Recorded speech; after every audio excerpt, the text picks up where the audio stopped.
Hello students, आशा करती हूँ कि आप सारे लोग बहुत अच्छे होंगे और सारे ही अपने घरों में सुरक्षित होंगे। वेलकम टू किरण आदि शिक्षा, जहाँ पर हम स्टडी कर रहे हैं एनसीईआरटी क्लास 9th का चैप्टर नंबर 8 जिसका नाम है क्वाड्रिलेटरल्स। इसको मैं आज स्टार्ट करने जा रही हूँ। ये पहला ही वीडियो है और लेकिन इससे पहले मैं बहुत सारे चैप्टर्स पढ़ा चुकी हूँ। अब सिर्फ इसके बाद जो ये चैप्टर मैं पढ़ाऊँगी, इसके बाद आपके सिर्फ 2 ही चैप्टर बचे हैं। एक इसके बाद वाला 9th chapter areas of quadrilateral and triangles, ठीक है, और एक आपका स्टैटिस्टिक्स बचा है। बाकी आपका सिलेबस हो चुका है। तो अगर आपने जो भी मैंने कराया है, जो भी मैंने पढ़ाया है, उससे रिलेटेड प्रीवियस वीडियोस नहीं देखी हैं तो आप फटाफट से चैनल को सब्सक्राइब कीजिए। वहाँ पर मैंने 9th क्लास की प्लेलिस्ट बनाई हुई है जिसमें कि मैंने हर चैप्टर को बहुत छोटे छोटे पार्ट्स में बनाकर समझाया जिससे कि समझ में आसानी हो। तो आप वहाँ पर जाकर ज़रूर विजिट करें। साथ ही साथ 6 to 10th के लिए सारी क्लासेस की मैथ्स की वीडियोज़ वहाँ पर उपलब्ध हैं। तो आपके छोटे बड़े भाई बहन, आपके दोस्त, आपके रिश्तेदार सभी इसका फ़ायदा ले सकते हैं। तो मैं आपसे रिक्वेस्ट करूँगी कि आप लोगों के साथ इस चैनल के लिंक को शेयर करें जिससे कि वो लोग भी इसका फ़ायदा ले सकें, क्योंकि ये बिल्कुल फ्री है, इसका कोई भी चार्ज नहीं है। तो लॉकडाउन में आप लोगों की इस तरीके से हेल्प कर सकते हैं। हम शुरू करते हैं। आज मैं इस चैप्टर को स्टार्ट करने जा रही हूँ। कुछ चैप्टर मैंने जान के बीच में छोड़े थे, लास्ट के चैप्टर्स हम कर चुके हैं। तो इसमें क्वाड्रिलेटरल, सबसे पहले मैं आपको बताऊं कि क्वाड्रिलेटरल जो वर्ड होता है वो एक ऐसी फिगर के लिए यूज़ होता है जो कि 4 साइडेड हो, ठीक है। पहले मैं थोड़ा सा बेसिक बता देती हूँ। क्वाड्रिलेटरल वर्ड एक ऐसी फिगर के लिए यूज़ होता है जो 4 साइडेड हो, ठीक है, और क्लोज्ड हो, यानी कि 4 साइडेड क्लोज्ड पॉलीगन। पॉलीगन ऐसी फिगर को कहते हैं जो लाइन सेगमेंट से बना होता है, ठीक है, कर्व नहीं होता, इसमें लाइन सेगमेंट होते हैं। तो ये एक 4 साइडेड क्लोज पॉलीगन, कोई भी अगर 4 साइड्स जिसमें है जो कि 4 लाइन सेगमेंट्स हैं उनसे मिलकर बना हुआ कोई भी एक बंद जो फिगर होता है, जो पॉलीगन होता है, उसको हम क्वाड्रिलेटरल कहते हैं। और इसके बहुत सारे टाइप्स होते हैं, जैसे कि रेक्टेंगल भी एक तरीके का क्वाड्रिलेटरल है क्योंकि ये भी 4 साइडेड क्लोज फिगर है। स्क्वायर भी इसी का एक टाइप है। ये इसके अलग अलग टाइप हैं। जैसे कि आपकी क्लास में सारे स्टूडेंट्स हैं ना, सबको स्टूडेंट कहेंगे कलेक्टिवली, लेकिन सबके अलग अलग नाम हैं। जैसे किसी का नाम कुछ है, किसी का नाम कुछ है, किसी का नाम राम है, किसी का नाम श्याम है, किसी का नाम कीर्ति है, किसी का नाम रंजना है, किसी का संजना है। तो वही बात यहाँ पर भी है, सब हैं तो सारे स्टूडेंट ही, तो ये हैं सब क्वाड्रिलेटरली, ये इनके अलग अलग नाम है। जैसे कि रोम्बस हो गया, ठीक है, जैसे कि पैरेललोग्राम हो गया, जैसे कि ट्रेपीजियम हो गया, ठीक है। ये चीज़ें पहले भी आपको छोटी क्लासेस में समझाई जा चुकी हैं। रेक्टेंगल में आपको पता ही है कि अभी मैं इसकी एक एक करके जो है क्वालिटीज़ आपको बताऊंगी, ठीक है। उससे पहले हमको एक प्रॉपर्टी पढ़नी है, पहले हम उसको पढ़ लेते हैं, फिर इसके बारे में हम पढ़ेंगे। काइट शेप भी होता है एक, ठीक। तो इसमें हमको जो पढ़ना है वो पढ़ना है angle sum property of a quadrilateral. आपको अभी तक जो जर्नल बताया गया था यही बताया गया था कि किसी भी क्वाड्रिलेटरल के चारों एंगल का सम 360 होता है, ठीक है। ये आपको बताया गया था और आप इस रिजल्ट को एज इट इज़ यूज़ करते थे क्लास 8 तक। लेकिन क्लास 9th में आके आप इसको प्रूव करेंगे कि हाँ ऐसा होता है, ठीक है। ये एक तरीके की थ्योरम है। तो मैं आपको बताऊंगी कि आप इसको कैसे प्रूव करेंगे। इसके लिए मैंने एक क्वाड्रिलेटरल बना लिया, इसका मैंने नाम रखा है ABCD। और इसके मैंने एक डायगोनल एक ऐसी लाइन को कहते हैं जो किसी भी क्वाड्रिलेटरल के या किसी भी पॉलीगन के 2 अपोजिट अलग अलग कॉर्नर्स को ज्वाइन करती है, वो डायगोनल कहलाते हैं। और डायगोनल हमेशा अंदर होता है किसी भी फिगर के। तो ये एक डायगोनल है, इसमें 4 एंगल बन गए। उनका नाम मैंने अपनी सहूलियत के लिए, अपनी आसानी के लिए, ताकि मुझे लिखने में आसानी हो, उसके लिए मैंने 1 2 3 4 लिख दिया। वैसे आप इनके नाम ADB ऐसे करके भी पढ़ सकते थे, लेकिन मैंने शॉर्टकट लिखने के लिए इनके नाम ऐसे रख दिए, ठीक है। तो अब हम इसमें गिवन अगर लिखेंगे तो हम गिवन में क्या लिखेंगे। गिवन में आप लिखेंगे अ क्वाड्रिलेटरल। आपको क्या गिवन है? A quadrilateral ABCD where BD is its diagonal, ये आप लिख लेंगे, ठीक है। उसके बाद आप टू प्रूव लिखेंगे। प्रूव क्या लिखना है आपको कि आपको angle A plus angle B plus angle C plus angle D चारों एंगल इस क्वाड्रिलेटरल के मिला के 360 डिग्री होता है, मतलब angle sum of the quadrilateral is equal to 360, ऐसा आपको प्रूव करना है। उसके बाद आप प्रूफ लिखेंगे, चाहे तो आप इसको कंस्ट्रक्शन में भी लिख सकते हैं। कंस्ट्रक्शन में आप लिखेंगे, कंस्ट्रक्शन वो होता है जो अपनी हेल्प के लिए, अपने प्रूफ को प्रूव करने की हेल्प के लिए हम ड्रॉ करते हैं खुद से। तो ये हमने लिख दिया जॉइंट डायगनली, हमने बाद में ही जॉइन किया है, उसने सिर्फ क्वाड्रिलेटरल दिया था डायगनल, चाहे तो आप इसे गिवन में ना भी लिखें, ये वाला डायगोनल वाला जॉइंट डायगोनल इतना ही लिख लीजिए आप, ठीक है। डायगोनल BD यहाँ लिख लीजिए आप। अब आप प्रूव करेंगे, बहुत ही आसान है, बहुत ही आसान है। इसमें आप लिखेंगे इन ट्रायंगल, अब दो ट्रायंगल बन गए ये और ये, in triangle ABD, in triangle ABD, triangle ABD में आपको पता है, ये तो आपको पता ही है, किसी ट्रायंगल के तीनों एंगल्स का सम 180 होता है। तो angle A plus angle 1 plus angle 2, ठीक है, एंगल 1 प्लस एंगल 2, ये तीनों मिलाकर 180 होगा, क्वेश्चन नंबर 1, ठीक है। उसके बाद इन ट्रायंगल दूसरे वाले में BCD में क्या होगा, angle C plus angle 3 plus angle 4 is equal to 180 होगा। ये भी एक ट्रायंगल है और इसके भी तीनों एंगल का सम, एंगल सम से 180 होता है। अब आप इन दोनों इक्वेशंस को ऐड कर देंगे, तो आप लिखेंगे एडिंग इक्वेशन 1 एंड 2। इसमें थोड़ा आप स्मार्टली ऐड करेंगे, कौन किसके साथ पेयर बना रहा है, मैं इसको ऊपर से रब कर देती हूँ। देखो पहले तो आप ऐसे ही ऐड कर दीजिए, angle A plus angle 1 plus angle 2, ठीक है, और plus angle C plus angle 3 plus angle 4 is equal to, इस साइड ऐड हो जाएगा 180 प्लस 180, ये आ जाएगा। अब देखिए एंगल A के बाद B आना चाहिए, ठीक है। B किससे बन रहा है, 2 और 4 से, तो 2 और 4 को क्योंकि सब प्लस में है तो आगे पीछे कर सकते हैं, 2 प्लस एंगल 4 को एक ब्रैकेट में लिख लीजिए, प्लस C तो अपने आप ही अकेला ही है, C तो आ ही रहा है यहाँ। D किससे बन रहा है, 1 और 3 से, तो एंगल 1 प्लस एंगल 3 को एक ब्रैकेट में लिख लीजिए, इक्वल टू इधर कितना बन रहा है 360, 180 और 180 कितना हो जाएगा 360 डिग्री, ये बन रहा है खुद ही, ठीक है। ये आपने नोट कर लिया होगा, मैं इसको रब कर देती हूँ, अब नोट भी करते चलें, ठीक है। तो ये हो जाएगा एंगल A। अब हम इसको 2 और 4 को मिला के लिख सकते हैं B प्लस एंगल C, और 1 और 3 को मिला के लिख सकते हैं angle D is equal to 360। बस प्रूव्ड, कुछ भी नहीं है इसमें, बहुत ही आसान है इसको प्रूव करना, ठीक है। तो ये हो गई angle sum property for the quadrilateral. अब हम इस रिजल्ट को डायरेक्ट ही कहीं यूज़ कर सकते हैं, करते भी आए हैं पीछे, करेंगे भी, ये हमने क्लास 9th में प्रूव भी कर लिया, ठीक है। अब हम टाइप्स ऑफ क्वाड्रिलेटरल में इनकी कुछ प्रॉपर्टीज़ पढ़ेंगे, ठीक है। टाइप्स ऑफ क्वाड्रिलेटरल, आप इसको कहीं पर नोट कर लें,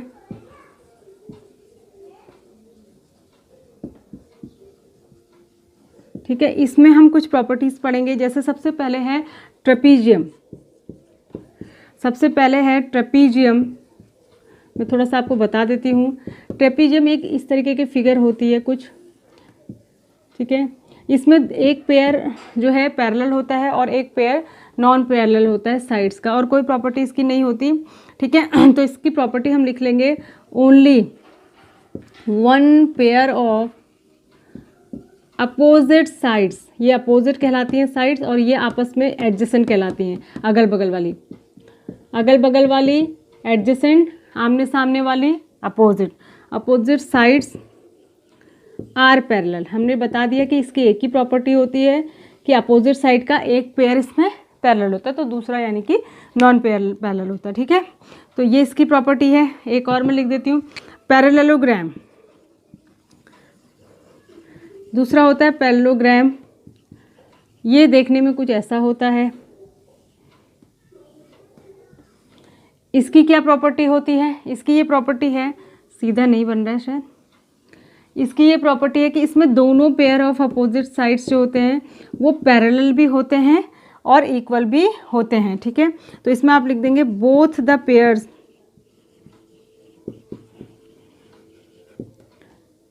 of opposite sides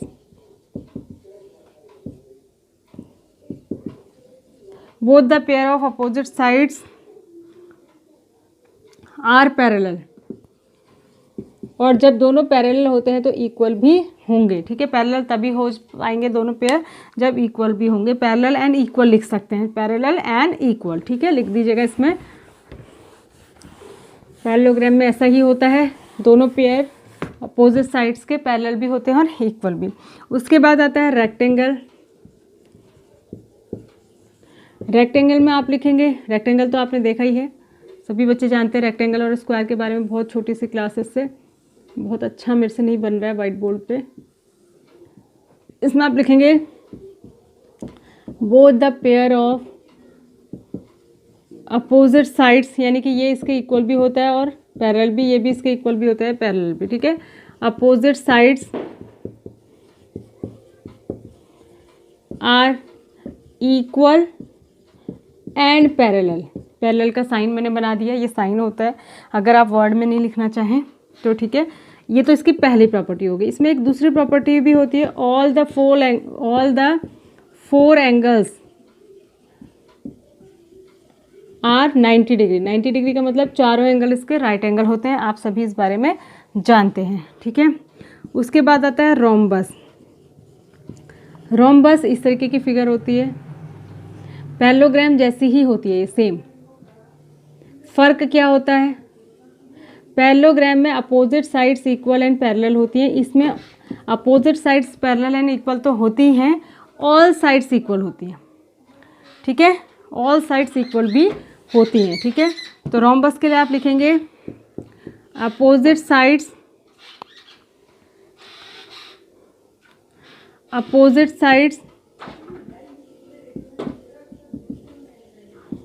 are parallel and equal, या खाली पैरेलल भी लिख सकते हैं। और दूसरी प्रॉपर्टी लिखेंगे all the four sides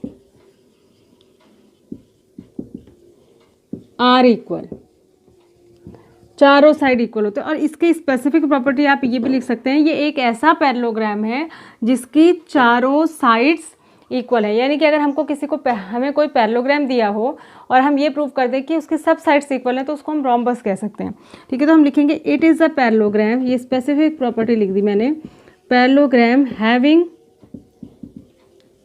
all sides equal. ये एक ऐसा पैरेललोग्राम है अगर जिस पैरेललोग्राम की सारी साइड्स इक्वल हो जाएं, ठीक है, अपोजिट के अलावा एडजेसेंट भी इक्वल हो जाए तो उसको हम रोम्बस कह सकते हैं, ठीक है। ये समझ लीजिए कि स्क्वायर को टेढ़ा कर देना तो रोम्बस बन जाता है और रेक्टेंगल को टेढ़ा कर दे तो पैरेललोग्राम बन जाता है, ठीक है। उसके बाद है स्क्वायर। स्क्वायर तो आप जानते ही हैं, ऑल साइड्स इक्वल, पैरेलल तो होंगी इक्वल हैं तो ऑल एंगल्स 90 डिग्री, ठीक है। और इसकी स्पेसिफिक प्रॉपर्टी बताऊं तो स्पेसिफिक प्रॉपर्टी में आप लिख सकते हैं ऐसा रोम्बस जिसके सारे एंगल 90 हो जाएं उसको हम क्या कह सकते हैं, स्क्वायर, ठीक है। लिखेंगे it is a rhombus,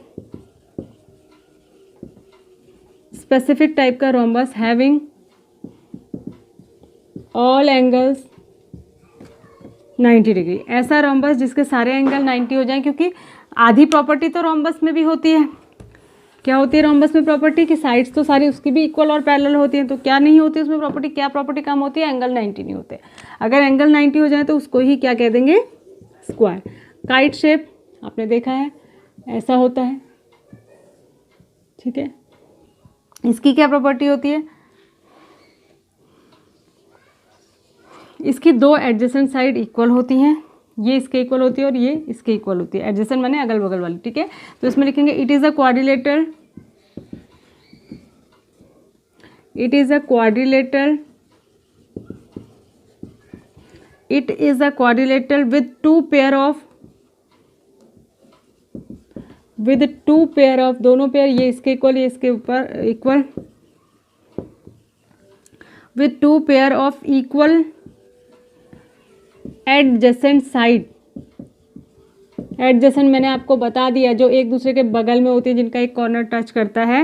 adjacent sides, it is not a parallelogram, मतलब इसका कोई भी पेयर ऑफ साइड पैरेलल नहीं होता है।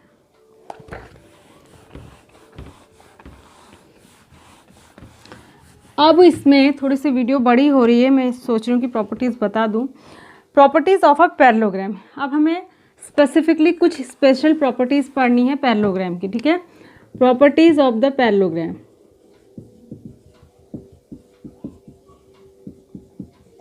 इसमें पहली प्रॉपर्टी क्या है, ठीक है। पहली प्रॉपर्टी है a diagonal of a parallelogram divides it into two congruent triangles.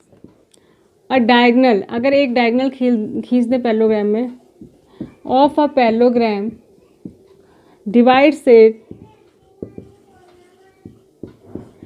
into two congruent triangle।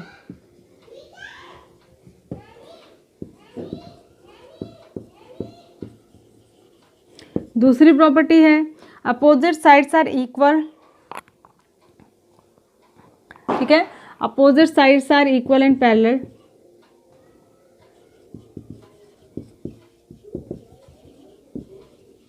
Equal and parallel,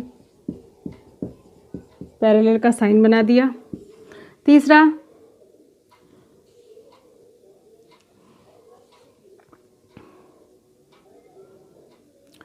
उसके बाद अपोजिट एंगल्स आर इक्वल।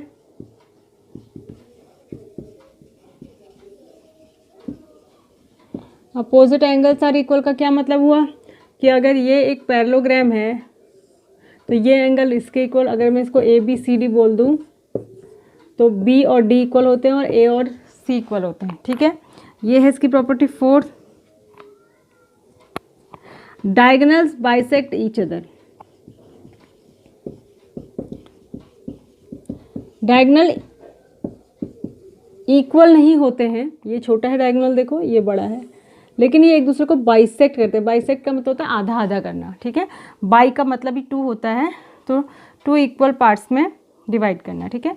तो अगर हम किसी भी क्वाड्रिलेटरल में ये प्रूव कर दें कि इसके जो डायगोनल्स हैं वो बाइसेक्ट करते हैं तो हम उसको पैरेललोग्राम कह सकते हैं, ठीक है। और अगर हमें किसी भी क्वाड्रिलेटरल को, ये स्पेसिफिक प्रॉपर्टी है, अगर देखो अगर हमें किसी भी क्वाड्रिलेटरल को पैरेललोग्राम प्रूव करना है कहीं पर, तो हम दो चीज़ें कर सकते हैं। या तो हम उसके दोनों पेयर ऑफ अपोजिट साइड्स को पैरेलल प्रूव कर दें, दोनों पेयर को पैरेलल प्रूव कर देंगे तो दोनों पेयर अपने आप ही इक्वल हो जाएंगे, क्योंकि जब दोनों पेयर पैरेलल होंगे तो वो इक्वल भी होने पड़ेंगे, तभी वो पैरेलल हो सकते हैं। या फिर हम किसी एक ही पेयर को इक्वल एंड पैरेलल दोनों प्रूव कर दें, तभी भी वो पैरेललोग्राम हो जाता है, ठीक है। तो ये थी आज की वीडियो काफ़ी बड़ी हो गई, 17-18 मिनट की। तो इससे आज आप इतना ही पढ़िए इसके बेसिक्स के बारे में। नेक्स्ट वीडियो में मैं इसकी एक्सरसाइज स्टार्ट करूँगी। तब तक के लिए अपना ध्यान रखिए, सुरक्षित रहिए। Thanks for watching, God bless you.